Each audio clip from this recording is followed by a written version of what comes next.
Eritrea, Tigrinya.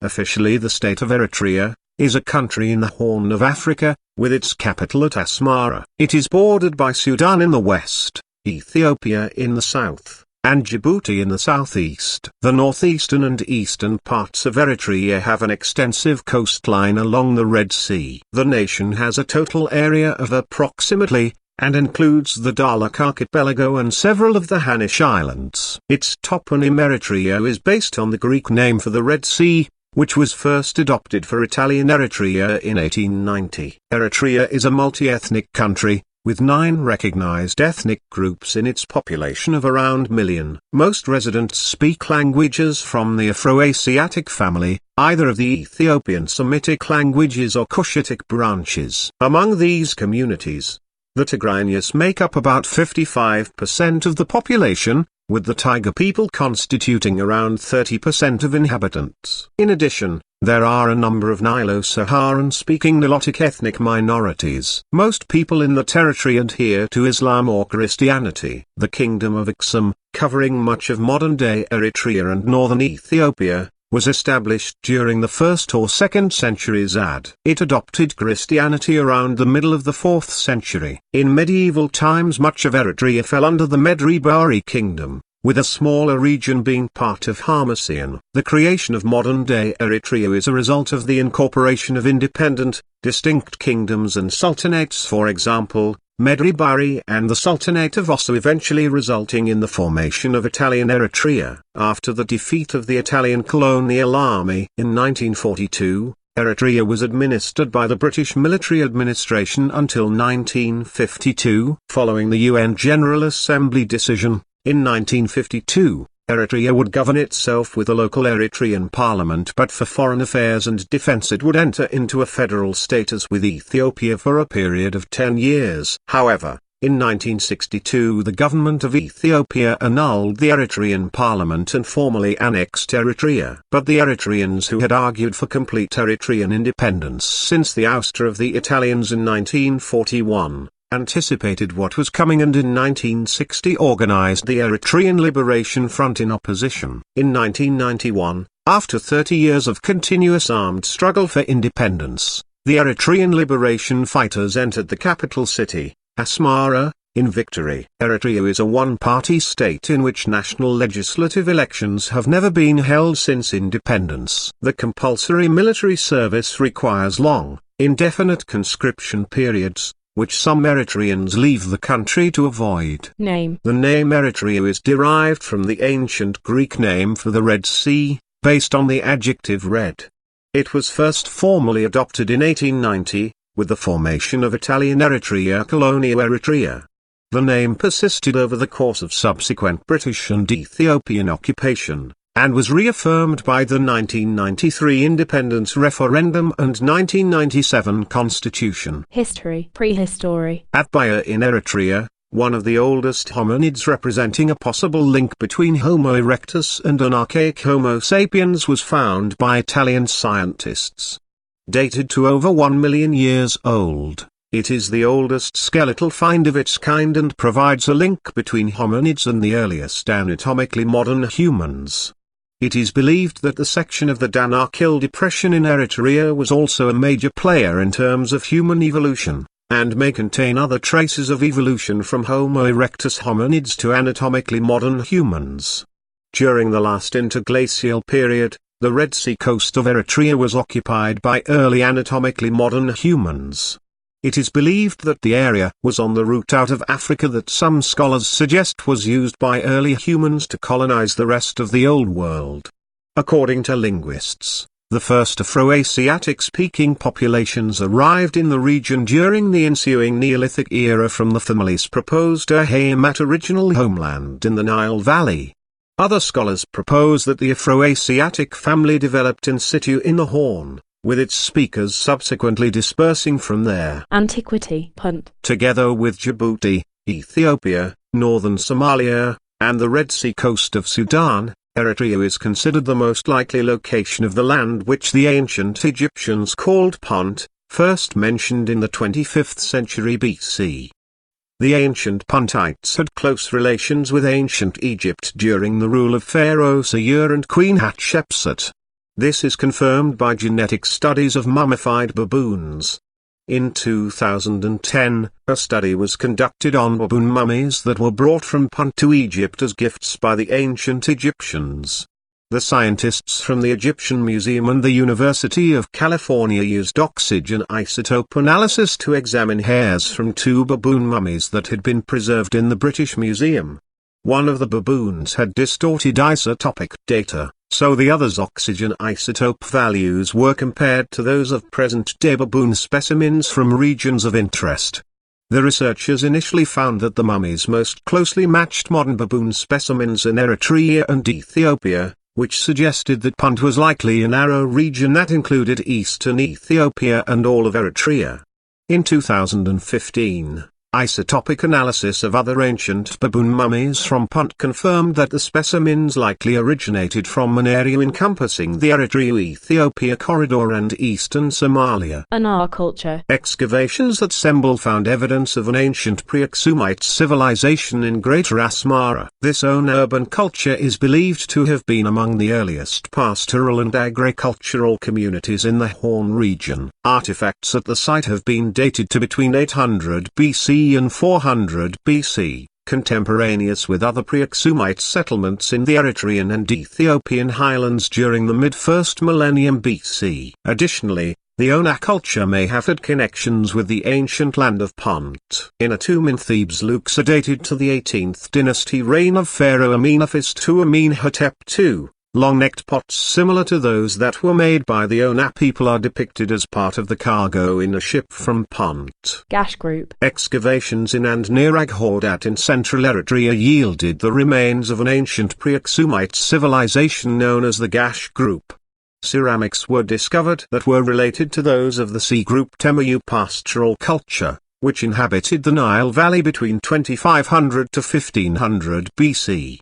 Some sources dating back to 3500 BC. Shards akin to those of the Kerma culture, another community that flourished in the Nile Valley around the same period, were also found at other local archaeological sites in the Barka Valley belonging to the Gash group. Kingdom of Mount.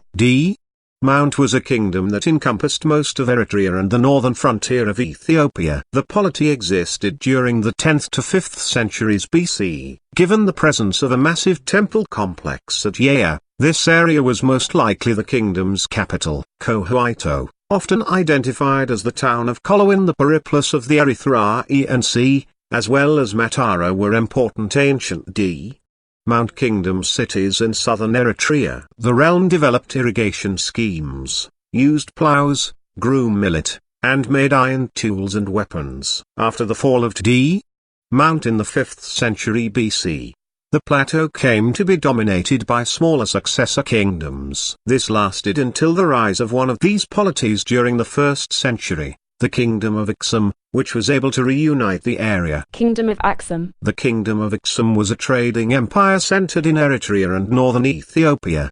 It existed from approximately 100 to 940 AD, growing from the Proto-Aksumite Iron Age period around the 4th century BC to achieve prominence by the 1st century AD.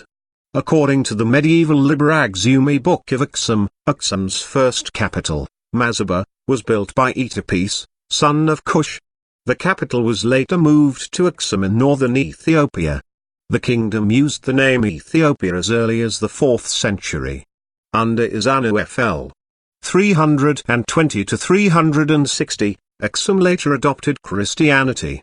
In the 7th century, early Muslims from Mecca, at least companions of the Islamic Nabi, Prophet Muhammad, sought refuge from Qurayshi persecution by traveling to the kingdom, a journey known in Islamic history as the First Hijrah. They reportedly built the first African mosque, that is the Mosque of the Companions, Massawa. The kingdom is mentioned in the periplus of the Erythraean Sea as an important marketplace for ivory, which was exported throughout the ancient world. Aksum was at the time ruled by Zoskals, who also governed the port of Adulis. The Aksumite rulers facilitated trade by minting their own Aksumite currency. The state also established its hegemony over the declining kingdom of Kush and regularly entered the politics of the kingdoms on the Arabian Peninsula, eventually extending its rule over the region with the conquest of the Himyarite kingdom. The country is also the alleged resting place of the Ark of the Covenant, and the purported home of the Queen of Sheba. Middle Ages. Medribari. After the decline of Aksum, the Eritrean highlands were under the domain of Barnagash ruled by the Barnegas. The area was then known as Makelba between the seas, rivers, i.e. the land between the Red Sea and the Med River. It was later renamed under Emperor Zariakub as the domain of the Barnagash. The Medribari Sea land in Tigrinya, although it included some areas like Shire on the other side of the Mer, today in Ethiopia. With its capital at Dibawa, the state's main provinces were Harmasian, Ser and Agalgazai. Turks briefly occupied the highland parts of Bahar Nagash in 1559 and withdrew after they encountered resistance and were pushed back by the Barnagash and highland forces. In 1578 they tried to expand into the highlands with the help of Barnagash Yisak, who had switched alliances due to power struggle, and by 1589 once again they were apparently compelled to withdraw their forces to the coast. After that Ottomans abandoned their ambitions to establish themselves on the highlands and remained in the lowlands until they left the region by 1872. The Scottish traveller James Bruce reported in 1770 that Medribari was a distinct political entity from Abyssinia, noting that the two territories were frequently in conflict. The Bar and Agassi kings of the sea alternately fought with or against the Abyssinians and the neighboring Muslim Adal Sultanate depending on the geopolitical circumstances. Medribari was thus part of the Christian resistance against Imam Ahmad ibn Ibrahim al-Ghazi of Adal's forces, but later joined the Adalite states and the Ottoman Empire front against Abyssinia in 1572. That 16th century also marked the arrival of the Ottomans, who began making inroads in the Red Sea area. James Bruce in his book published in 1805 reported Hadoui, the seat of Bahar Nagash, was part of the Diga province of Abyssinia which was ruled by Ras Mikhail Sahil at the time of his travel. The officer in Hadoui watched over the Naib of Massawa province of Turks Haybeshiali, and starved him into obedience by intercepting his provisions, whenever the officer in Hadoui and the governor of Tigor found it necessary. Bruce also located Diga between Red Sea and the river Tekes and stated many large governments, such as Indatu and Ontalo, and the great part of Bahar Hagash were on the eastern side of Diga province. Asa Sultanate. At the end of the 16th century, the Asa Sultanate was established in the Dengal lowlands of Eritrea. The polity had come into existence in 1577, when Muhammad Jaza moved his capital from Harar to Osuaseta with the split of the Adal Sultanate into Ossa and the Sultanate of Harar. At some point after 1672, Ossa declined in conjunction with Imam Ahmad bin Adam's recorded ascension to the throne. In 1734, the Afar leader Kedar Fu, head of the Mudarito clan, seized power and established the Mudarito dynasty. This marked the start of a new and more sophisticated polity that would last into the colonial period.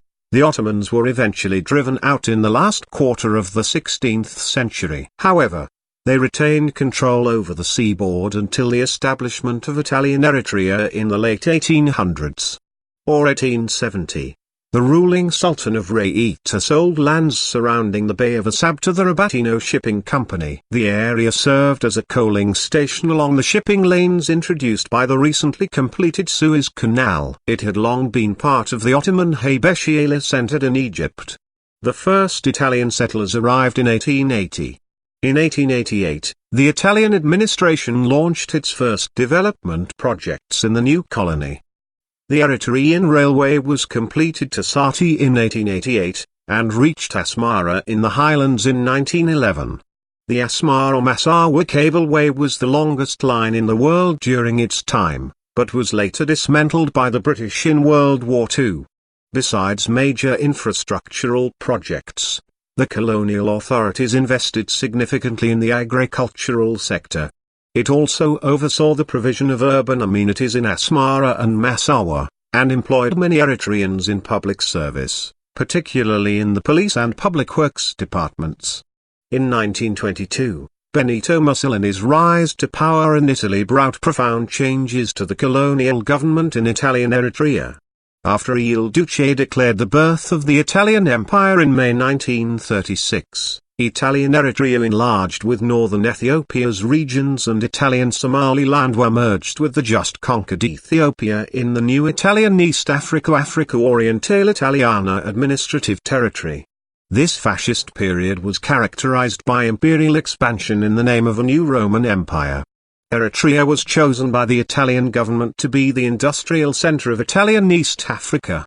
Asmara's architecture after 1935 was greatly improved to become a modernist Art Deco city. In 2017 has been declared a UNESCO World City Heritage, featuring eclectic and rationalist built forms, well-defined open spaces, and public and private buildings, including cinemas, shops, banks, religious structures, public and private offices, industrial facilities, and residences according to UNESCO's publications. The Italians designed more than 400 buildings in a construction boom that was only halted by Italy's involvement in WW2. These included Art Deco masterpieces like the worldwide famous Fiat Tagliero building and the coat of arms of Eritrean children vow allegiance to Mussolini's and Asmara station on the Eritrean Railway 1938. British administration. Through the 1941 Battle of Iran, the British expelled the Italians, and took over the administration of the country. The British placed Eritrea under British military administration until Allied forces could determine its fate. In the absence of agreement amongst the Allies concerning the status of Eritrea, British administration continued for the remainder of World War II and until 1950. During the immediate post-war years, the British proposed that Eritrea be divided along religious lines and annexed partly to the British colony of Sudan and partly to Ethiopia. The Soviet Union, anticipating a communist victory in the Italian polls, initially supported returning Eritrea to Italy under trusteeship or as a colony. Federation with Ethiopia. In the 1950s, the Ethiopian feudal administration under Emperor Haile Selassie sought to annex Eritrea and Italian Somaliland. He laid claim to both territories in a letter to Franklin D. Roosevelt at the Paris Peace Conference and at the first session of the United Nations. In the United Nations, the debate over the fate of the former Italian colonies continued. The British and Americans preferred to cede all of Eritrea except the western province to the Ethiopians as a reward for their support during World War II. The independence bloc of Eritrean parties consistently requested from the UN General Assembly that a referendum be held immediately to settle the Eritrean question of sovereignty. Following the adoption of UN Resolution 390 in December 1950, Eritrea was federated with Ethiopia under the prompting of the United States. The resolution called for Eritrea and Ethiopia to be linked through a loose federal structure under the sovereignty of the emperor. Eritrea was to have its own administrative and judicial structure, its own flag, and control over its domestic affairs, including police, local administration, and taxation. On the 1st of September 1961, the Eritrean Liberation Front (ELF), under the leadership of Hamid Idris Awad, waged an armed struggle for independence. In 1962, Emperor Haile Selassie unilaterally dissolved the Eritrean parliament and annexed the territory. The ensuing Eritrean War for independence went on for 30 years against successive Ethiopian governments until 1991, when the Eritrean People's Liberation Front (EPLF), a successor of the ELF, defeated the Ethiopian forces in Eritrea and helped a coalition of Ethiopian rebel forces take control of the Ethiopian capital Addis Ababa. Following a UN-supervised referendum in Eritrea dubbed UNAVOR, in which the Eritrean people overwhelmingly voted for independence, Eritrea declared its independence and gained international recognition in 1993. The EPLF seized power, established a one-party state along nationalist lines and banned further political activity. There have been no elections since. Geography, location and habitat. Eritrea is located in the Horn of Africa in East Africa. It is bordered to the northeast and east by the Red Sea, Sudan to the west, Ethiopia to the south, and Djibouti to the southeast. Eritrea lies between latitudes 12 degrees and 18 degrees N, and longitudes 36 degrees and 44 degrees E. The country is virtually bisected by a branch of the East African Rift. Eritrea, at the southern end of the Red Sea, is the home of the fork in the rift. The Dahlak Archipelago and its fishing grounds are situated off the sandy and arid coastline. Eritrea can be split into three ecoregions. To the east of the highlands are the hot, arid coastal plains stretching down to the southeast of the country. The cooler, more fertile highlands, reaching up to 3,000 meters, have a different habitat. Habitats here vary from the subtropical rainforest at Phil Solomona to the precipitous cliffs and canyons of the southern highlands. The Afar Triangle or Danakil Depression of Eritrea is the probable location of a triple junction where three tectonic plates are pulling away from one another. The highest point of the country, Imbasoira, is located in the center of Eritrea, at above sea level. The main cities of the country are the capital city of Asmara and the port town of Asab in the southeast, as well as the towns of Massawa to the east, the northern town of Iran, and the central town Mendifera. Eritrea is part of a 14-nation constituency within the Global Environment Facility, which partners with international institutions, civil society organizations, and the private sector to address global environmental issues while supporting national sustainable development initiatives. Local variability in rainfall patterns and/or reduced precipitation is known to occur, which may precipitate soil erosion, floods, droughts. UNDP in Eritrea, UNDP.org, retrieved on 5 June 2016. In 2006, Eritrea also announced that it would become the first country in the world to turn its entire coast into an environmentally protected zone. The coastline, along with another of coast around its more than 350 islands, will come under governmental protection. Wildlife. Eritrea has several species of mammals and a rich fauna of 560 species of birds. Eritrea is home to an abundant amount of big game species. Enforced regulations have helped in steadily increasing their numbers throughout Eritrea. Mammals commonly seen today include the Abyssinian hare, African wildcat, black-backed jackal, African golden wolf, genet, ground squirrel, pale fox, Soemmerring's gazelle, warthog. Dorcas gazelle are common on the coastal plains and in Gash-Barka. Lions are said to inhabit the mountains of the Gash-Barka region. There is also a small population of African bush elephants that roam in some parts of the country. Dik-diks can also be found in many areas. The endangered African wild ass can be seen in Dinakalia region. Other local wildlife include bushbuck, duikers, greater kudu, klipspringer, African leopards, oryx and crocodiles. The spotted hyena is widespread and fairly common. Between 1955 and 2001 there were no reported sightings of elephant herds, and they are thought to have fallen victim to the War of Independence. In December 2001 a herd of about 30, including 10 juveniles, was observed in the vicinity of the Gash River. The elephants seemed to have formed a symbiotic relationship with olive baboons, with the baboons using the waterholes dug by the elephants, while the elephants use the treetop baboons as an early warning system. It is estimated that there are around 100 African bush elephant left in Eritrea, the most northerly of East Africa's elephants. The endangered African wild dog Lycaon pictus was previously found in Eritrea, but is now deemed extirpated from the entire country. In Gash-Barka,